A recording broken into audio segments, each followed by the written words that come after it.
నగర 6వ డివిజన్లో జరుగుతున్న ఈ ఉప ఎన్నికలో నేను వైఎస్ఆర్సీపీ అభ్యర్థిగా పోటీ చేస్తున్నాను. ఫ్యాన్ గుర్తుపై పోటీ చేస్తున్నాను. ఈరోజు ఉదయం 7 గంటల నుంచి పోలింగ్ కార్యక్రమం ప్రారంభమైంది. కానీ చాలా నిదానంగా మందకొడిగా జరుగుతుంది. ఇప్పుడిప్పుడే కాస్త స్పీడ్ అందుకున్నారు. అయితే నేను ఒకటే తెలియజేస్తున్నాను, ప్రజానీకానికి మంచి సేవ చేసే అవకాశం, మంచి నాయకుడిని ఎన్నుకునే అవకాశం ఇప్పుడు ఈ కొద్ది గంటల్లోనే మీ చేతిలో ఉంది. మీ కొద్ది గంటల్లో మీ చేతుల్లో ఉంది. అవకాశాన్ని అందిపుచ్చుకొని మంచి అభ్యర్థిగా నన్ను నమ్మి నాకు ఫ్యాన్ గుర్తుపై ఓటు వేసి వైఎస్ఆర్సీపీ అభ్యర్థిగా నన్ను అఖండ విజయంతో గెలిపిస్తాలని మీకు మనసావాచ కర్మన విన్నవించుకుంటున్నాను. నన్ను గెలిపిస్తే ఈ వార్డులో అనేక రకాల ఇబ్బందులతో గురైనటువంటి ఈ వార్డుని సక్రమంగా ఒక గాడిలో పెట్టి ప్రభుత్వం నుంచి అంటే మున్సిపల్ కార్పొరేషన్ నుంచి రావాల్సిన ప్రభుత్వ పథకాలని మీకు చేరుస్తానని చెప్పి, అలాగే ప్రభుత్వం నుంచి ఎటువంటి హామీలు ఉన్నాయో వాటిని కూడా మీకు తెలియజేస్తూ మీ అందరికీ కూడా సేవ చేసే అవకాశం కలగజేయాలని చెప్పి కోరుకుంటూ సెలవు తీసుకుంటాను. అందరికీ నమస్కారం. ఈరోజు ఇక్కడ జరుగుతున్న ఎలక్షన్ 6వ డివిజన్కి జరుగుతున్నటువంటి ఎలక్షన్ 2 బలమైన ఆర్థికంగా బలంగా ఉన్న రాజకీయ పార్టీలకి ఈ వార్డు ప్రజల ఆత్మగౌరవానికి మధ్య యుద్ధంలా జరుగుతుంది. జన సైనికులు సైనికుల్లా పనిచేస్తున్నారు.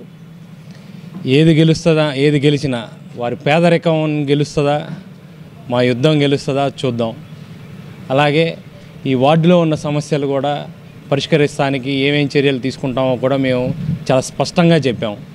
ఇన్నేళ్ళు ఎమ్మెల్యేలు ఎంతమంది ఉన్నా కానీ సరే, రైలుపేటలో ఆ మురుగు నిలిచిపోవటం మూలాన వచ్చే దోమలు, డెంగ్యూలు మూలాన వీళ్ళు ఇచ్చే 500 దేనికి పనికిరాదని చెప్పి ఓటర్లు తిప్పికొట్టే రోజు ఈ రోజుగా చరిత్రలో నిలవబోతుంది. 4 గంటల దాకా ఇంకా టైం ఉంది. ఇప్పుడు మధ్యాహ్నమే అయింది. ఈ 4 గంటల్లో కూడా పోలింగ్ చాలా తక్కువగా జరిగింది. 35% మాత్రమే ఇప్పటివరకు జరిగింది. మిగతాది ఏం జరుగుతుందో చూద్దాం. విజయం అయితే జనసేనకే అనేది చాలా స్పష్టంగా కనిపిస్తుంది. వారి ముఖంలో ఆనందం, వాళ్ళు మేము ప్రచారానికి వెళ్ళినప్పుడు వాళ్ళు రిసీవ్ చేసుకున్న విధానం, మా విజయం ఖాయం అనేది చాలా ఖచ్చితంగా కనిపిస్తుంది.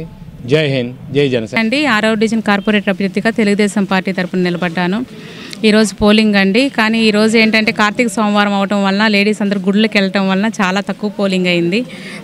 దయచేసి అందరూ వారి యొక్క ఓటు హక్కును వినియోగించుకోవాలి. ప్రతి ఒక్కరు వచ్చి ఓటు వేయాల్సిందిగా కోరుకుంటున్నానండి. గతంలో 55% అయిందండి. ఇప్పుడైతే 30 అయింది. ఇంకా టైం ఉంది కానీ ఇంకా రావాలి కదా. అందరూ వచ్చి ఓటేసి సైకిల్ గుర్తు మీద మీ అమూల్య మీద ఓటేసి గెలిపించవలసిందిగా ప్రార్థిస్తున్నానండి.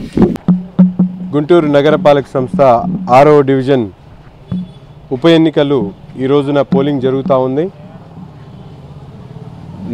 3 బూతులు 9 బూతులు 3 డివిజన్లుగా ఈరోజు ఇక్కడ ఎన్నికల పోలింగ్ నిర్వహించడం జరుగుతూ ఉంది. ఉదయం నుంచి చాలా తక్కువ సంఖ్యలో పోలింగ్కి ప్రజలు హాజరవుతున్నటువంటి పరిస్థితి కనిపిస్తూ ఉంది. పోలీసులు అలాగే యంత్రాంగం యావత్తు కూడా పకడ్బందీగా ఏర్పాటు చేసినప్పటికీ కూడా అధికార పక్ష నాయకులు, ముఖ్యంగా శాసనసభ్యుడు, అలాగే మరొక శాసనసభ్యుడు, మేయరు, అలాగే కార్పొరేటర్లందరూ కూడా కౌరవ సైన్యంలాగా ఈరోజు రోడ్ల మీదకి వచ్చి ప్రజలను భయభ్రాంతులు చేస్తూ వాళ్ళందరినీ కూడా ప్రలోభ పెట్టే కార్యక్రమాన్ని తీసుకొని ఈరోజు అధికార పక్షం ముందుకు సాగుతూ ఉంది. అయినా కూడా ప్రజల మీద పూర్తిగా నమ్మకం ఉంచి తెలుగుదేశం పార్టీకి మద్దతుగా ఈరోజు చంద్రబాబు నాయుడు గారు రాబోయే కాలానికి తప్పనిసరిగా ఈ రాష్ట్ర అభివృద్ధి జరగాలంటే చంద్రబాబు నాయుడు గారి ద్వారానే జరుగుతుంది. అలాగే పెరుగుతున్నటువంటి ధరలకు వ్యతిరేకంగా ప్రజలు ఈరోజు ఓటు చేయబోతూ ఉన్నారు. అందుకని మిగతా వారు ఎవరైతే ఓటుకి రానటువంటి వ్యక్తులందరికీ కూడా ఈ సందర్భంగా మేము విన్నవిస్తూ ఉన్నాం. 4-5 వరకు జరగబోతున్నటువంటి పోలింగ్లో ప్రతి ఒక్కరూ తమ ఓటు హక్కును వినియోగించుకొని తప్పనిసరిగా సైకిల్ గుర్తు మీద ఓటు వేసి పోతురాజు సమత గారు ఏదైతే ప్రస్తుతం ఇక్కడే లోకల్గా ఉంటూ ప్రజా సమస్యల మీద అవగాహన కలిగినటువంటి వ్యక్తిగా పోతురాజు సౌకర్యాల పరంగా ఏంటంటే కొద్ది పాలసీ మ్యాటర్స్లో కొన్ని డిఫరెన్సెస్ కనిపిస్తూ ఉన్నాయి. ఉదయం సెల్ ఫోన్ని అలౌ చేయమని చెప్పినప్పటికీ సింగిల్గా వచ్చినటువంటి చాలామంది ఇబ్బంది పడి వాళ్ళ ఫోన్లకి బాధ్యత తీసుకోలేకపోవడం వల్ల తిరిగి వెళ్ళిపోయే పరిస్థితి వస్తే కమిషనర్ గారి దృష్టికి తీసుకొని వెళ్ళి ఆ సమస్యని కూడా చెప్పడం జరిగింది. మంచినీటి సౌకర్యం, మిగతా సౌకర్యాలు కూడా ఏర్పాటు చేయడం జరిగింది. కొంతమంది వృద్ధ మహిళలు కానివ్వండి, వికలాంగులు కానివ్వండి ఓటు హక్కును వినియోగించుకునే క్రమంలో చాలా దూరం వరకు బ్యారికేడ్స్ పెట్టడం వల్ల నడిచి రావడం అనేది చాలా ఇబ్బంది అవుతూ ఉంది. దాని మీద కూడా కమిషనర్ గారి దృష్టికి తీసుకొని వెళ్ళి ఆ సమస్యను కూడా వెంటనే ఇది చేయాలని చెప్పి కోరుకుంటాం.